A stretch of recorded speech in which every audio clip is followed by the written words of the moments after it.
وتحنيني سايبر سكيورتيga وقالكنا maanta waxaan ku baran doonaa sida loo sameeyo virtual lab. Virtual labku waa lab ku ogolaanaya inaad samayso practice aad u badan adigoo u baahan inaad isticmaasho qalabo ama computers dheeraad ah. waxaad isticmaalaysaa virtualization. waa computerkaagii waxaad ku shuban kartaa computers kale waa sida aynu Kali Linux markii hore ugu shubanay, balse iminka waxaan sameynaa lab ka ballaaran Kali Linux. waxaan sameynaa lab kooban 5 qaybood oo kala ah 3 computer oo mid yahay Windows, mid Ubuntu Linux ah iyo mid Kali Linux ah. waxaa sidoo kale qayb ka ah labkan pfSense oo uu isticmaali doono central router iyo firewall ahaan iyo mid exploitable. sharaxaadooda dib ayaynu uga tegaynaa point kasta. Okay, ugu horey muuqaalkan waxaan ku soo degsanaynaa oo ku soo dawgaraynaa pfSense. Okay, pfSense waa software open source ah kaasoo loo adeegsado waxyaabo badan. waxaana ka mid ah waxyaabaha loo adeegsado firewall ahaan, router iyo VPN ahaan iyo waxyaabo kale ee loo adeegsan karaa pfSense. haddaba maxaynu uga baahannahay inaynu isticmaalno pfSense markaan sameynno virtual labkeenan? waxyaabahaas waxaa ugu muhiimsan inuu yahay firewall inuu kala hagaya fariimaha dhex maraya qalabada kala duwan aynu isku xiriirin doono. waxaa sidoo kale inoo fududeynaya maamulidda qalabadaas kala duwan ee labka ku wada jira. Okay, haddaba si aad ula soo degto pfSense, soo gal website-ka officialka ah kana samayso account kadibna kala deg pfSense.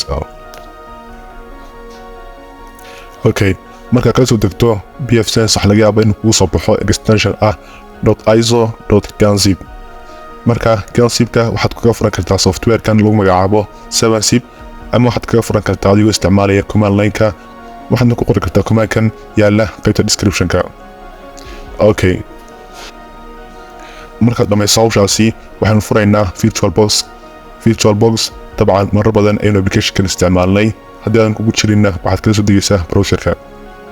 taabo new taabo kadibna magaco bixi halka pfSense. halkan soo geli ISO file-kii. halkanna waxaad ka dooranaysaa BSD oo ah open source operating system kale la mid ah Unix. halkan waxaad ka doorataa free BSD 64-bit ah kadibna taabo next. raa fiican CPU-dana hal way ku filan tahay. storage-kana 15 GB waa okay. kadibna finish taabo. haddaba intayna start taaban aynu setting-ka wax ka bedelno. ugu horey aynu boot order-ka hagaajino. floppy disk ka saar, hard drive-ka soo horeysi kana ku xigsi. network-ka tag kadibna kan koowaad sidiisa u daa. waxaad furtaa kan labaad fur. internal ka dhig. Okay, taabo. intaas kadib start taabo.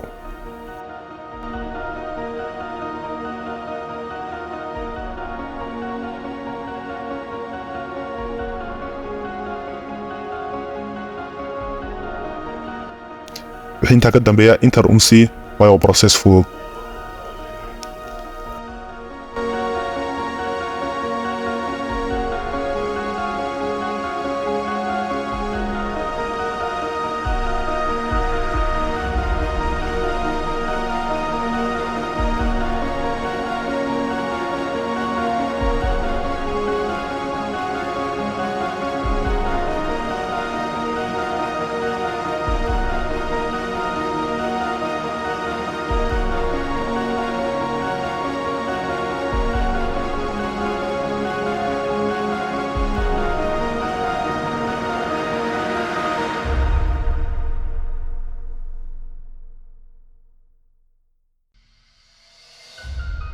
halkan aynu soo gaarnay waxaad taabataa number 2 oo ah set interfaces IP address. kadibna LAN taabo oo 2 ah. halkan waxaanu nagu weydiinayaa inaan rabno inaynu qorno IP address aynu leenahay ama inaynu isticmaalno dynamic host configuration protocol. marka waxaan isticmaalaynaa marka mid aynu leenahay aynu qoraynaa. waxaad taabanaysaa n kadibna qor IP address-ka jeceshahay. iminka kan waxaan ku qoraynaa 192.168.20.1 kadib subnet u samee 24 ah kadibna enter taabo. uma baahnin IP version 6 isaga u daa DHCP-ga kadibna okay taabo. enable C DHCP server-ka line-ka kadibna waxaad halkan dhisaa range-ga IP address-kaaga way ka bilaabayaan ilaa inta ku dhamaanayaan. waxaanu ka bilaabaynaa 20 ilaa 250 kadibna intaasi. okay, intaasi way naga dhantay. haddaba aynu tijaabino inuu shaqeynayo. soo gal VirtualBox-ka kadibna tag setting-ta machine-keeni kaalin Linux ahaa sii dooro network kadibna ka dhig network adapter-ka pfSense 2gii inoo ahaa internalka okay kadibna start taabo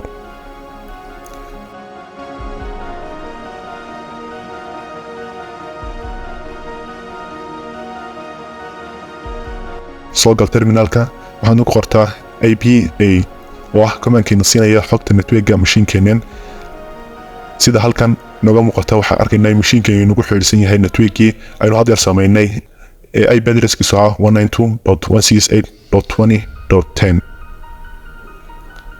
okay halkaas ayaynu ugu joognaa qaybteena koowaad ee samaynta virtual lab wassalaamu calaykum